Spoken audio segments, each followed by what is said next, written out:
ಮುರಳಿಯ ದಿನಾಂಕ 25/8/2026. ಪ್ರಾತಃ ಮುರಳಿ ಬಾಪ್ದಾದ ಮಧುಬನ. ತಂದೆ ತಿಳಿಸುತ್ತಾರೆ, ಮಧುರ ಮಕ್ಕಳೇ, ತಂದೆ ಮತ್ತು ಆಸ್ತಿಯನ್ನು ನೆನಪು ಮಾಡುವುದರಲ್ಲಿ ನಿಮ್ಮ ಸಂಪಾದನೆಯೂ ಆಗುವುದು, ಆರೋಗ್ಯವೂ ಇರುವುದು. ತಾವು ಅಮರರಾಗುತ್ತೀರಾ.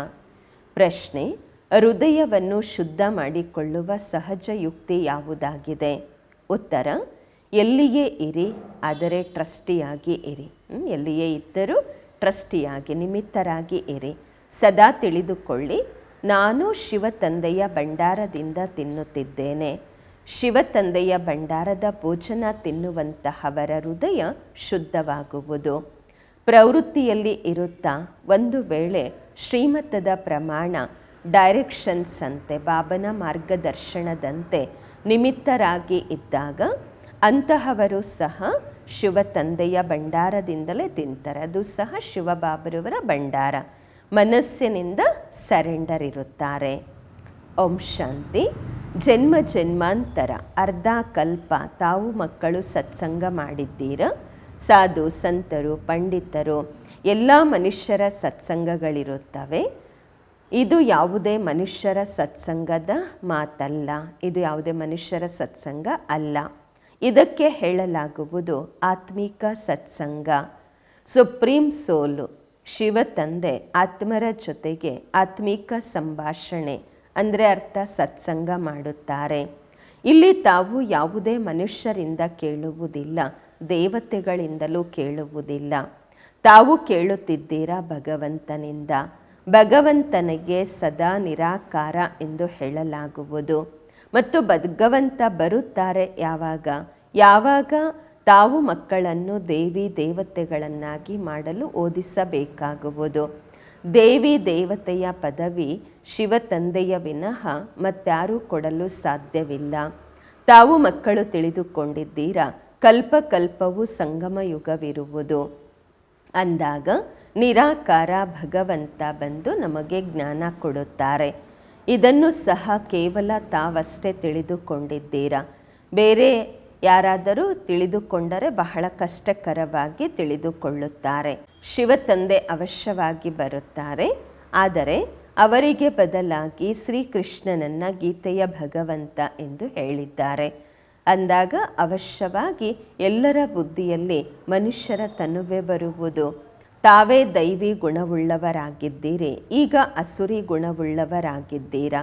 ಪುನಃ ಈಗ ದೈವಿ ಗುಣವುಳ್ಳವರು ಆಗುತ್ತೀರಾ. ದೈವಿ ಗುಣವುಳ್ಳವರಿಗೆ ಈಶ್ವರಿಯ ಸಂಪ್ರದಾಯ, ಆಸುರಿ ಗುಣವುಳ್ಳವರಿಗೆ ಆಸುರಿ ಸಂಪ್ರದಾಯ ಎಂದು ಹೇಳಲಾಗುವುದು. ಈಗ ನಿರಾಕಾರ ತಂದೆ ನಿರಾಕಾರ ಸಂಪ್ರದಾಯ ಅಂದರೆ ಅರ್ಥ ಆತ್ಮರಿಗೆ ಓದಿಸುತ್ತಾರೆ. ಆದ್ದರಿಂದ ಹೇಳಲಾಗುವುದು ಈಶ್ವರಿಯ ಸಂಪ್ರದಾಯ ಅಥವಾ ಆತ್ಮಿಕ ಸಂಪ್ರದಾಯ. ಇವರಿಗೆ ಆತ್ಮೀಯ ಸಂಪ್ರದಾಯದವರಿಗೆ ಶಿವತಂದೆಯೇ ಬಂದು ಓದಿಸುತ್ತಾರೆ. ಈಗ ತಾವು ಆತ್ಮ ಅಭಿಮಾನಿಗಳಾಗಿದ್ದೀರಾ. ನಾವು ಆತ್ಮ ಆಗಿದ್ದೇವೆ. ತಂದೆ ನಮಗೆ ಓದಿಸುತ್ತಿದ್ದಾರೆ. ತಂದೆ ಹೇಳುತ್ತಾರೆ, ನನ್ನನ್ನು ನೆನಪು ಮಾಡಿದಾಗ ನಿಮ್ಮ ವಿಕರ್ಮ ವಿನಾಶವಾಗುವುದು. ಆತ್ಮರಿಗೆ ತಂದೆ ಓದಿಸುತ್ತಾರೆ. ಅವರೇ ಜ್ಞಾನಪೂರ್ಣ ಆಗಿದ್ದಾರೆ. ಋಷಿ ಮುನಿಗಳೆಲ್ಲರೂ ನೇತಿ ನೇತಿ ಎಂದು ಹೇಳಿ ಹೋಗಿದ್ದಾರೆ. ಅಂದರೆ ಅರ್ಥ ನಾವು ಆತ್ಮನನ್ನು ತಿಳಿದುಕೊಂಡಿಲ್ಲ ಎಂದು. ಎಲ್ಲಿಯವರೆಗೆ ಶಿವ ತಂದೆ ಸನ್ಮುಖದಲ್ಲಿ ಬರುವುದಿಲ್ಲ ಅಲ್ಲಿಯವರೆಗೆ ಜ್ಞಾನ ಹೇಗೆ ತಿಳಿಸುವುದು? ಇದು ಒಳ್ಳೆಯ ರೀತಿ ತಿಳಿದುಕೊಳ್ಳುವಂತಹ ಮಾತಾಗಿದೆ. ನಮಗೆ ಯಾವುದೇ ಮನುಷ್ಯ ಮಾತ್ರರು ಓದಿಸುತ್ತಿಲ್ಲ, ಶಿವ ತಂದೆ ಓದಿಸುತ್ತಿದ್ದಾರೆ. ಅವರಾಗಿದ್ದಾರೆ ಬೇಹದ್ದಿನ ತಂದೆ ನಿರಾಕಾರ. ಇದನ್ನು ಸಹ ಮಕ್ಕಳಿಗೆ ತಿಳಿಸಲಾಗಿದೆ. ಸಾಕಾರ ಮತ್ತು ನಿರಾಕಾರ ಇಬ್ಬರು ತಂದೆಯರು ಪ್ರತಿಯೊಬ್ಬರಿಗೂ ಇರುತ್ತಾರೆ. ಒಬ್ಬರು ಆತ್ಮಿಕ ತಂದೆ, ಮತ್ತೊಬ್ಬರು ಶಾರೀರಿಕ ತಂದೆ. ಆತ್ಮಿಕ ತಂದೆಯೇ ಬಂದು ಆತ್ಮರನ್ನ ಪಾವನ ಮಾಡುತ್ತಾರೆ. ತಾವು ತಿಳಿದುಕೊಂಡಿದ್ದೀರಾ, ನಾವು ಪಾವನರಾಗಿದ್ದೆವು, ಈಗ ಪತಿತರಾಗಿದ್ದೇವೆ. ಪುನಃ ಪತಿತರಿಂದ ಪಾವನರು ಹೇಗಾಗುವುದು? ಚಿತ್ರಗಳು ಸನ್ಮುಖದಲ್ಲಿವೆ. ಬಾಬಾ ಸಲಹೆ ಕೊಡುತ್ತಾರೆ. ಗಳಿಗೆ ಗಳಿಗೆಗೂ ಚಕ್ರದ ಮುಂದೆ ಹೋಗಿ ಕುಳಿತುಕೊಂಡಾಗ ಬುದ್ಧಿಯಲ್ಲಿ ಪೂರ್ತಿ ಜ್ಞಾನ ಬರುವುದು. ನಾವು ಈಗ ಸಂಗಮದಲ್ಲಿ ಕುಳಿತಿದ್ದೇವೆ. ಎಲ್ಲರೂ ತಮ್ಮನ್ನು ಕಲಿಯುಗದಲ್ಲಿದ್ದೇವೆಂದು ತಿಳಿದುಕೊಳ್ಳುತ್ತಾರೆ. ಕಲಿಯುಗಕ್ಕೆ ಘೋರ ಅಂಧಕಾರವೆಂದು ಹೇಳಲಾಗುವುದು. ಈಗ ನೀವು ಸಂಗಮದಲ್ಲಿ ಇದ್ದೀರಾ. ಈಗ ತಮಗೆ ಪ್ರಕಾಶ ಸಿಕ್ಕಿದೆ. ಸತ್ಯಯುಗದಲ್ಲಿ ನಿಮಗೆ ಈ ಜ್ಞಾನ ಸಿಗುವುದಿಲ್ಲ.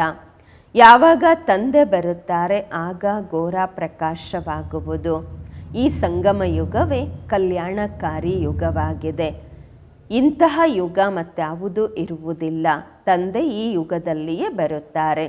ಸತ್ಯಯುಗಕ್ಕೆ ಕಲ್ಯಾಣಕಾರಿ ಎಂದು ಹೇಳುವುದಿಲ್ಲ. ಅಲ್ಲಿ ಯಾರ ಕಲ್ಯಾಣವೂ ಆಗುವುದಿಲ್ಲ. ಇರುವುದೇ ದೇವತೆಗಳು ಅಲ್ವಾ? ಅಂದಾಗ ಕಲ್ಯಾಣದ ಅವಶ್ಯಕತೆ ಇರುವುದಿಲ್ಲ. ಕಲ್ಯಾಣ ಸಂಗಮ ಯುಗದಲ್ಲಿಯೇ ಆಗುವುದು. ಕಲ್ಯಾಣ ಆಗಿರತ್ತೆ.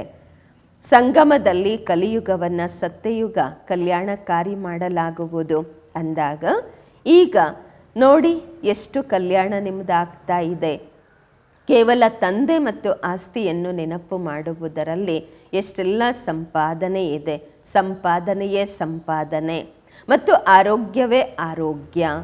ನಿಮ್ಮ ಜೀವನ ಅಮರವಾಗುವುದು. ಎಂದಿಗೂ ತಮಗೆ ಅಕಾಲ ಮೃತ್ಯು ಬರುವುದಿಲ್ಲ. ಅಂದಾಗ ತಾವು ಮಕ್ಕಳಿಗೆ ಎಷ್ಟು ಖುಷಿ ಇರಬೇಕು. ಏಕೆಂದರೆ ನಿಮ್ಮ ಬುದ್ಧಿಯಲ್ಲಿ ಪೂರ್ತಿ ಜ್ಞಾನ ಇದೆ. ಇಲ್ಲಿ ತಾವು ಮಕ್ಕಳು ಬರುತ್ತೀರಾ. ಪುರುಷಾರ್ಥ ಮಾಡಿ ಮ್ಯೂಸಿಯಂನಲ್ಲಿ ಚಿತ್ರಗಳ ಬಗ್ಗೆ ತಿಳಿಸಲು ಯೋಗ್ಯರಾಗಬೇಕು. ತಮ್ಮನ್ನು ತಾವು ಯೋಗ್ಯರನ್ನಾಗಿ ಮಾಡಿಕೊಳ್ಳಲು 7-8 ದಿನಗಳ ಕಾಲ ಕುಳಿತು ಕಲಿಯಿರಿ. ಪ್ರಾಕ್ಟೀಸ್ ಆಗತ್ತೆ. ತಕ್ಷಣ ಹೋಗಿ ಸೇವೆ ಮಾಡಬಹುದು. ಸೇವೆಗೆ ಹೋಗಿ ಫಸ್ಟ್ 7-8 ದಿನ ಕಲಿಯಿರಿ. ಆಮೇಲೆ ಹೊರಗೆ ಹೋಗಿ ಸೇವೆ ಮಾಡಿ, ಸರ್ವಿಸ್ ಮಾಡಿ ಮತ್ತೆ ವಾಪಸ್ ಬನ್ನಿ. ಇದನ್ನು ಕಲಿಯುವುದಂತೂ ಬಹಳ ಸಹಜ. ಚಿತ್ರಗಳನ್ನು ಸನ್ಮುಖದಲ್ಲಿ ನೋಡುತ್ತಿದ್ದಂತೆಯೇ ಬುದ್ಧಿಯಲ್ಲಿ ಬರುತ್ತೆ, ನಾವು ಸಂಗಮ ಯುಗದಲ್ಲಿ ಇದ್ದೇವೆ. ಇಂದಿನ ಪ್ರಪಂಚದಲ್ಲಿ ಬಹಳಷ್ಟು ಮನುಷ್ಯರಿದ್ದಾರೆ. ನಾಳೆ ಕಡಿಮೆ ಇರ್ತಾರೆ. ಸತ್ಯಯುಗದಲ್ಲಿ ಇಷ್ಟೊಂದು ಜನ ವಾಪಸ್ ಹೋಗ್ತಾರೆ. ಈಗ ತಂದೆ ಸ್ವಯಂ ಬಂದಿದ್ದಾರೆ. ಮಕ್ಕಳು ಎಷ್ಟು ಗೌರವ ಕೊಡಬೇಕು. ಬಾಬಾ ಬಂದಿದ್ದಾರೆ ಅಂದಾಗ ನಾವೆಷ್ಟು ಗೌರವ ಕೊಡಬೇಕು. ದೂರ ದೇಶದಲ್ಲಿ ಇರುವಂತಹ ತಂದೆ ಬಂದಿದ್ದಾರೆ ಪರದೇಶದಲ್ಲಿ. ರಾವಣನ ದೇಶ ಪರದೇಶ ಆಗಿದೆ ಅಲ್ವಾ? ರಾಮನ ದೇಶದಲ್ಲಂತೂ ಎಂದಿಗೂ ರಾವಣ ಬರಲು ಸಾಧ್ಯವಿಲ್ಲ. ಈಗ ತಾವು ಮಕ್ಕಳ ಪಾಲನೆ ತಂದೆಯ ಕೈಯಲ್ಲಿ ಇದೆ. ಬಾಬಾ ನಿಮ್ಮ ಜೊತೆಯಲ್ಲೇ ತಿಂತೀವಿ ಅಂದರೆ ನಿಮ್ಮ ಭಂಡಾರದಿಂದಲೇ ತಿಂತೀವಿ. ನೀವು ಹೇಳದಂಗೆ ಕೇಳುತ್ತೀವಿ. ನಿಮ್ಮ ಸಂಘದಲ್ಲೇ ಇರ್ತೀವಿ. ನಿಮ್ಮ ಪೂರ್ತಿ ಪಾಲನೆ ಇಲ್ಲಿಯೇ ಆಗುವುದು. ಯಾರು ಸಮರ್ಪಿತರಾಗಿರುತ್ತಾರೆ ಅವರ ಪಾಲನೆ ಬಾಬನ ಭಂಡಾರದಿಂದಲೇ ಆಗುವುದು. ಆದರೆ ಯಾರು ಮನಸ್ಸಿನಿಂದಲೂ ಸಮರ್ಪಿತ ಎಂದು ತಿಳಿದುಕೊಳ್ಳುತ್ತಾರೆ, ಸಮರ್ಪಿತರಾಗಿರುತ್ತಾರೆ, ಎಲ್ಲವನ್ನ ಈಶ್ವರ ಬಾಬರೂರ್ದು, ನಾನು ಟ್ರಸ್ಟಿಯಾಗಿದ್ದೇನೆ, ನಾನು ಶ್ರೀಮತದಂತೆ ನಡೆದು ಎಲ್ಲ ಖರ್ಚು ಮಾಡ್ತೀನಿ ಅಂತ ಯಾರು ಮನಸ್ಸಿನಿಂದ ಸಮರ್ಪಿತ ಆಗಿರ್ತಾರೆ, ಯಾರು ಈ ರೀತಿ ತಿಳ್ಕೊಳ್ತಾರೆ ನಾವು ಶಿವಬಾಬರವರ ಭಂಡಾರದಿಂದ ತಿಂತಿದ್ದೀವಿ ಅಂತ, ಸೊ ಅವ್ರದ್ದು ಕೂಡ ಬಾಬಾ ಹೇಳ್ತಾರೆ ಅವರ ಪಾಲನೆಯು ನಾನು ಮಾಡ್ತೇನೆ. ಶಿವಬಾಬರವರ ಭಂಡಾರದಿಂದ ತಿನ್ನುವುದರಿಂದ ಹೃದಯ ಶುದ್ಧವಾಗುವುದು. ಈ ರೀತಿ ಅಲ್ಲ, ಶಿವಬಾಬರವರ ಭಂಡಾರದಿಂದ ತಿನ್ನಲ್ಲ ಅಂತಲ್ಲ. ಈಗ ಮನೆಗಳಲ್ಲೇ ಇರ್ತೀರಾ, ಯಾರು ಭಂಡಾರ ಬಾಬಾ ಕೊಟ್ಟಿದ್ದೆ ಅಲ್ವಾ, ಪಾಲನೆ ತಗೋಬೇಕು, ಬಾಬನ ಭಂಡಾರದಿಂದನೇ ತಿನ್ನಬೇಕು ಅಲ್ವಾ. ಯಾವಾಗ ಇದೆಲ್ಲ ಬಾಬರವರದು ನಾವು ನಿಮಿತ್ತ ಅಂತ ತಿಳ್ಕೊಳ್ತೀರ, ಆಗ ನಿಮ್ಮ ಮನೆಯೂ ಕೂಡ ಬಾಬರವರದು, ಬಾಬನ ಭಂಡಾರ ಆಗೋಯಿತು. ಬಾಬಾ ಹೇಳ್ತಾರೆ ತಂದೆಯ ಡೈರೆಕ್ಷನ್ಸ್ ಅಂತೆ ನಡೆಯುವಂತಹವರು ಸಹ ಹೇಗೆ ಬಾಬನ ಭಂಡಾರದಿಂದ ತಿಂತಿದ್ದಾರೆ. ಅವ ಭಂಡಾರದಿಂದ ತಿಂತೀರಾ, ಪಾಲನೆ ತಗೊಳ್ತೀರಾ, ಆ ಭಂಡಾರ ಸದಾ ಭರ್ಪೂರ್, ಕಾಲಕಂಟಕ ದೂರ್. ಯಾಕೆಂದರೆ ಬಾಬನ ಭಂಡಾರ ಅಲ್ವಾ. ಅದರ ನಂತರ ತಾವೆಂದಿಗೂ ಅಕಾಲ ಮೃತ್ಯುವನ್ನು ಹೊಂದುವುದಿಲ್ಲ. ಈ ಸಮಯದಲ್ಲಿಯೇ ಶಿವ ತಂದೆ ಬರುತ್ತಾರೆ. ಅವರ ಮಹಿಮೆಯ ಗಾಯನವೂ ಇದೆ. ಶಿವ ಜಯಂತಿಯನ್ನು ಆಚರಿಸಲಾಗುವುದು. ಆದರೆ ಅವರ ಭಂಡಾರ ಹೇಗಾಗತ್ತೆ ಇದನ್ನು ಯಾರೂ ತಿಳಿದುಕೊಂಡಿಲ್ಲ. ಬಾಬರವರು ಸಹ ಅವಶ್ಯವಾಗಿ ಬರುತ್ತಾರೆ. ಮಕ್ಕಳು ಯಾರೆಲ್ಲ ಬರುತ್ತೀರಾ ಅವರಿಗೆ ಶಿವ ತಂದೆಯ ಭಂಡಾರದಿಂದ ಪಾಲನೆ ಸಿಗುವುದು, ಊಟ ಸಿಗುವುದು. ಸರಿ, ಅಣ್ಣಂದಿರು ಸರೆಂಡರ್ ಆಗ್ತಾರೆ ಅಂದರೆ ಸರಿ. ಒಂದು ವೇಳೆ ಸರೆಂಡರ್ ಆಗಲಿಲ್ಲ ಅಂದರೆ ಮಾತೇರೇನು ಮಾಡೋದು? ಏಕೆಂದರೆ ಸಂಪಾದನೆ ಪತಿಯದಿರತ್ತೆ. ಅಣ್ಣವರು ಕೊಡಬೇಕಾಗತ್ತೆ ಅವರಿಗೆ ಅಂದರೆ ಖರ್ಚಿಗೆ ಎಲ್ಲ. ಅವರಂತೂ ಸರೆಂಡರ್ ಆಗಲ್ಲ. ಅವರು ಯಾವಾಗ ಸಂಪಾದನೆ ಮಾಡ್ತಾರೆ ಆಗ ಸ್ತ್ರೀಯ ಪಾಲನೆಯೂ ನಡೆಯುತ್ತೆ. ಜೋಡಿ ಇಬ್ಬರು ಸರೆಂಡರ್ ಆಗಿಬಿಟ್ಟಿದ್ದಾರೆ ಅಂದರೆ ಶುಭಾಬ್ರವರ ಭಂಡಾರದಿಂದಲೇ ಪಾಲನೆ ಆಗತ್ತೆ. ತಂದೆ ಮಕ್ಕಳಿಗೆ ಒಳ್ಳೆಯ ರೀತಿ ತಿಳಿಸುತ್ತಾರೆ. ಬುದ್ಧಿಯಲ್ಲಿ ಇಟ್ಟುಕೊಳ್ಳಬೇಕು, ನಾವು ಬಾಬಾರವರ ಬಳಿ ಕುಳಿತಿದ್ದೇವೆ. ಎಲ್ಲಿಯವರೆಗೆ ಕರ್ಮಾತೀತ ಅವಸ್ಥೆ ಆಗುವುದಿಲ್ಲ ಅಲ್ಲಿಯವರೆಗೆ ಬಾಬರವರ ಬಳಿಯೇ ಇರುತ್ತೇವೆ. ದಿನ ಪ್ರತಿದಿನ ನಾವು ನಮ್ಮ ಸ್ವರಾಜ್ಯದ ಸಮೀಪ ಬರುತ್ತಾ ಹೋಗುತ್ತೇವೆ. ಸಮಯ ಕಳೆಯುತ್ತಾ ಹೋಗುವುದು. ತಾವು ಸಮೀಪ ಬರುತ್ತೀರಾ. ಸತ್ಯಯುಗದ ಮೊದಲು ಅಂದರೆ ಬಾಬನ ಸಮೀಪ ಬರ್ತೀವಿ. ಸತ್ಯಯುಗ ನಮಗೆ ಸಮೀಪವಾಗುವುದು. ಸತ್ಯಯುಗದ ಮೊದಲ ವರ್ಷದಲ್ಲಿ ಈಗ ಎಷ್ಟು ವರ್ಷ ಹೇಳ್ಬಹುದು, ಈಗ ಎಷ್ಟು ಸಮೀಪ ಬಂದಿದ್ದೇವೆ.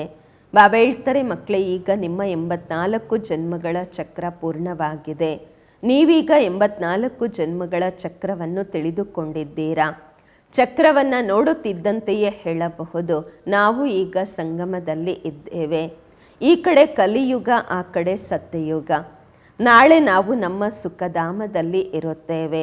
ಪ್ರಪಂಚದವರಿಗೆ ಗೊತ್ತಿಲ್ಲ, ಅವರಂತೂ ಬಿಲ್ಕುಲ್ ಘೋರ ಅಂಧಕಾರದಲ್ಲಿದ್ದಾರೆ. ತಾವು ಮಕ್ಕಳಿಗೆ ಬಹಳ ಖುಷಿ ಆಗಬೇಕು. ಬೇಹದ್ದಿನ ತಂದೆಯಿಂದ ನಾವು 21 ಜನ್ಮಗಳ ಸಂಪಾದನೆ ಮಾಡಿಕೊಳ್ಳುತ್ತಿದ್ದೇವೆ. ಸದಾ ಸುಖದ ಆಸ್ತಿಯನ್ನು ಪಡೆಯುತ್ತಿದ್ದೇವೆ. ಈ ಖುಷಿ ಇರುವುದು. ಸ್ವರ್ಗವಾಸಿಗಳಾಗಬೇಕು. ಇದು ನಿಮ್ಮ ಅದೃಷ್ಟದಲ್ಲಿ ಇದೆ. ಸ್ವರ್ಗ ಒಂದು ಅದ್ಭುತವಾದ ವಸ್ತುವಾಗಿದೆ. ಹೀಗೆ 7 ವಂಡರ್ಸನ್ನು ತೋರಿಸ್ತಾರೆ ಅಲ್ವಾ. ಇದಂತೂ ಎಲ್ಲದಕ್ಕಿಂತ ದೊಡ್ಡ ವಂಡರ್ ಆಗಿದೆ. ಚಿತ್ರವೂ ಇದೆ, ವಂಡರ್ಫುಲ್ ಸ್ವರ್ಗ. ಈ ಲಕ್ಷ್ಮೀನಾರಾಯಣ ಸ್ವರ್ಗಕ್ಕೆ ಮಾಲೀಕರಿದ್ದರು. ಆದ್ದರಿಂದ ಬಾಬ್ರೂರು ಬರೆದಿದ್ರು, ಮೇಲೆ ಸೂರ್ಯವಂಶಿ ಅಂತ ಬರೆಯಿರಿ, ಅದರ ಕೆಳಗಡೆ ಚಂದ್ರವಂಶ ಅಂತ ಬರೆಯಿರಿ. ಆಗ ಅರ್ಧ ಕಲ್ಪ ಆಗುವುದು. ಸೂರ್ಯವಂಶಿ ಚಂದ್ರವಂಶಿ 1250 ವರ್ಷ, 1250 ವರ್ಷ ಅರ್ಧ ಕಲ್ಪ. ಮತ್ತೆ ಬರೀರಿ ವರ್ಷದ್ದು, ಆ ಮಾತೆ ಆರೋಗ್ಬಿಡತ್ತೆ. ಅಲ್ಲಿ ಬಾಹುಬಲದಲ್ಲಿ ಎಷ್ಟು ಖರ್ಚಾಗತ್ತೆ. ಇಲ್ಲಿ ಶುರುವಿನಿಂದ ಹಿಡಿದು ಅಂತಿಮದವರೆಗೆ ಏನೂ ಖರ್ಚೇ ಇಲ್ಲ. ತಂದೆ ಮತ್ತು ಮಕ್ಕಳ ಲೆಕ್ಕಾಚಾರವಿದೆ, ಖರ್ಚಿನ ಮಾತಿಲ್ಲ. ಇದು ಪರಿವಾರ, ತಂದೆ ಮತ್ತು ಮಕ್ಕಳ ಸಂಬಂಧ ಇದು. ಇಲ್ಲಿ ಖರ್ಚು ಅಂತ ಬರಲ್ಲ. ಪರಿವಾರದಲ್ಲಿ ಏನು ಖರ್ಚು ಮಾಡಿದ್ರು ಅದಕ್ಕೆ ಖರ್ಚಾಯಿತು ಅಂತ ಹೇಳಲಾಗತ್ತಾ? ಇಲ್ಲ. ಇಲ್ಲಿ ಮಕ್ಕಳು ಬಂದು ರಿಫ್ರೆಶ್ ಆಗುತ್ತೀರಾ, ಅದಕ್ಕೆ ಮನೆಯೆಲ್ಲ ತಯಾರು ಮಾಡಲಾಗತ್ತೆ. ಮಕ್ಕಳದೇ ಹಣ, ಮಕ್ಕಳ ಹಣದಿಂದಲೇ ಇಷ್ಟೆಲ್ಲ ನಡೆಯುತ್ತೆ. ಈಗ ಎಷ್ಟು ದಿನ ಕಳೆದು ಹೋಗಿದೆ ಅಲ್ವಾ. ಬಾಬನ ಯಜ್ಞ ನಡೀತಾ ಎಷ್ಟು ವರ್ಷಗಳಾಗಿದೆ. ಇನ್ನು ಬಾಕಿ ಸ್ವಲ್ಪ ದಿನ ಇದೆ. ಖರ್ಚು ಅಷ್ಟಿರೋದಿಲ್ಲ ಇನ್ನು ಮುಂದೆ. ತಾವು ಜೀವನ್ಮುಕ್ತಿಯನ್ನು ಹೊಂದುತ್ತೀರಾ, ಕವಡೆಗಳ ಖರ್ಚಿಲ್ಲದೆ. ಇದರಲ್ಲಿ ಕೇವಲ ಪರಿಶ್ರಮದ ಮಾತಾಗಿದೆ. ಭಗವಂತನನ್ನು ಎಲ್ಲ ಭಕ್ತರು ನೆನಪು ಮಾಡುತ್ತಾರೆ, ಆದರೆ ಇದನ್ನು ತಿಳಿದುಕೊಂಡಿಲ್ಲ. ಭಗವಂತ ಯಾರು? ಭಗವಂತನನ್ನು ತಿಳಿದುಕೊಳ್ಳದಿರುವ ಕಾರಣದಿಂದಾಗಿ ಅನೇಕರಿಗೆ ಭಗವಂತ ಅಂತ ಒಪ್ಕೊಂಡ್ಬಿಡುತ್ತಾರೆ. ಈಗ ತಾವು ಮಕ್ಕಳು ಎಲ್ಲರಿಗೂ ತಂದೆಯ ಸತ್ಯ ಪರಿಚಯ ಕೊಡಬೇಕು. ತಾವು ಮಕ್ಕಳಿಗೆ ಅಪಾರವಾದ ಖುಷಿ ಇರಬೇಕು. ಬೇಹದ್ದಿನ ಬಾಬಾ ನಮಗೆ ಓದಿಸುತ್ತಿದ್ದಾರೆ ಸ್ವರ್ಗದ ಮಾಲೀಕರನ್ನಾಗಿ ಮಾಡಲು. ಬಾಬಾರವರು ಬಂದು ಸ್ವರ್ಗದ ಸ್ಥಾಪನೆ ಮತ್ತು ನರಕದ ವಿನಾಶ ಮಾಡಿಸುತ್ತಾರೆ. ಆದ್ದರಿಂದ ಮಹಾಭಾರತ ಯುದ್ಧವೂ ಜೊತೆಯಲ್ಲಿ ಇದೆ. ಪ್ರತಿ 5000 ವರ್ಷಗಳ ನಂತರ ಈ ಚಕ್ರ ಸುತ್ತುತ್ತಿರುವುದು. ಬಾಬ್ರೂರು ಕಲ್ಪಕಲ್ಪವು ಕಲ್ಪದ ಸಂಗಮ ಯುಗದಲ್ಲಿ ಬರುತ್ತಾರೆ. ಗೀತೆಯಲ್ಲಿ ಅವರು ಮತ್ತೆ ಯುಗೆ ಯುಗೆ ಎಂದು ಬರೆದಿದ್ದಾರೆ. ಮತ್ತೆಯೂ 5 ಯುಗಗಳಿವೆ. 5ನೇ ಬಾರಿ ಬಂದಿದ್ದು 5 ಬಾರ್ ಆಯೆ. 5 ಬಾರಿ ಯುಗಗಳಿದೆ ಅಂದಾಗ 5 ಸಲ ಬಾಬಾ ಬರ್ತಾರಾ? ಇಲ್ಲ ಅಲ್ವಾ. ಕಲ್ಪದ ಸಂಗಮ ಯುಗದಲ್ಲಿ ಬರ್ತಾರೆ. ಸತ್ಯಯುಗದ ಆದಿ, ಕಲಿಯುಗದ ಅಂತಿಮ. ಮತ್ತೆ 24 ಅವತಾರಗಳು. ಆ ಅವತಾರ ಈ ಅವತಾರ ಯಾಕೆ ಬರೆದಿದ್ದಾರೆ? ಮನುಷ್ಯರು ಎಷ್ಟೆಲ್ಲ ಯಜ್ಞ ತಪ ತೀರ್ಥ ಎಲ್ಲ ಮಾಡುತ್ತಾರೆ, ತಿಳ್ಕೊಳ್ತಾರೆ. ಈ ಎಲ್ಲ ಮಾರ್ಗಗಳು ಭಗವಂತನ ಜೊತೆ ಮಿಲನ ಮಾಡುವ ಮಾರ್ಗಗಳೆಂದು.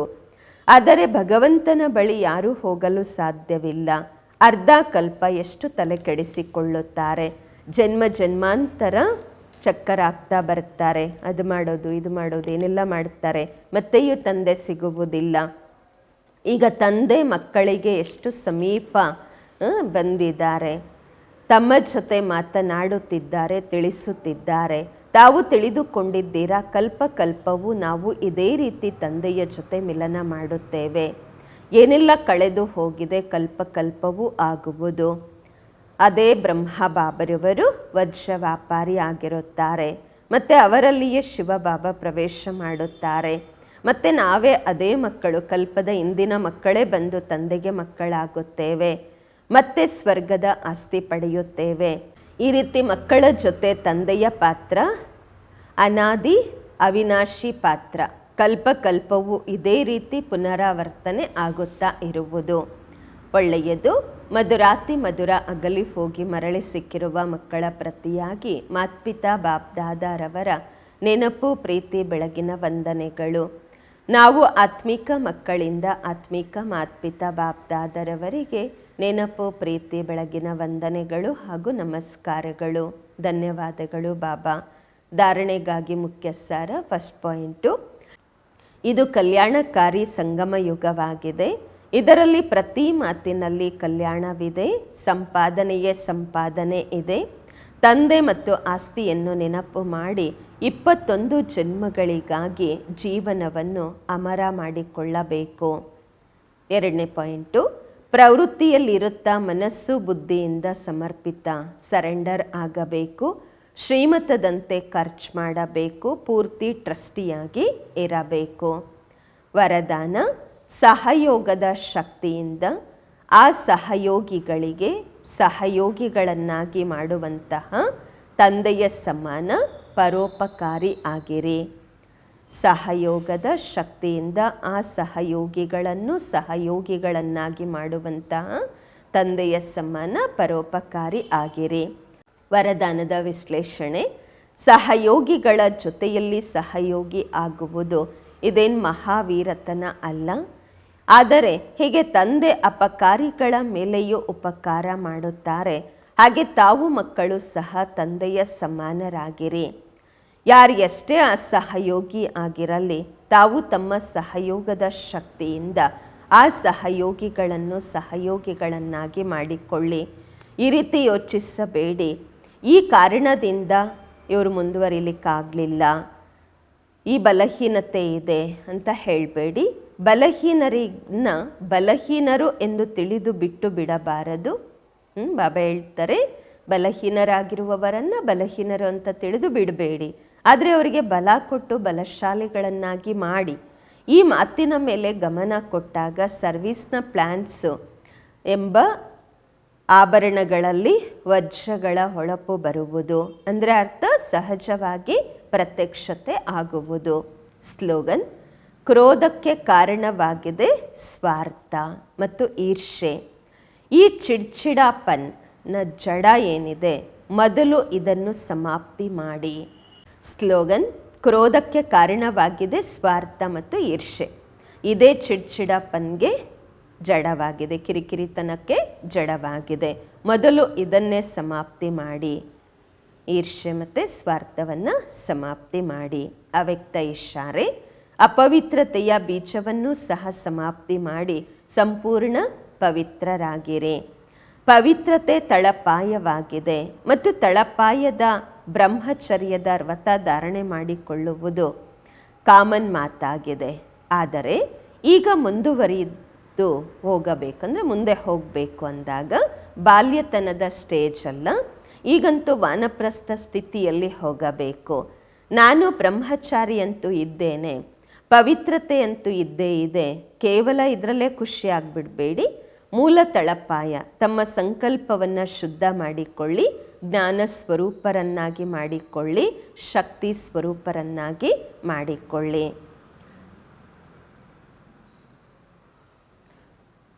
ಓಂ ಶಾಂತಿ.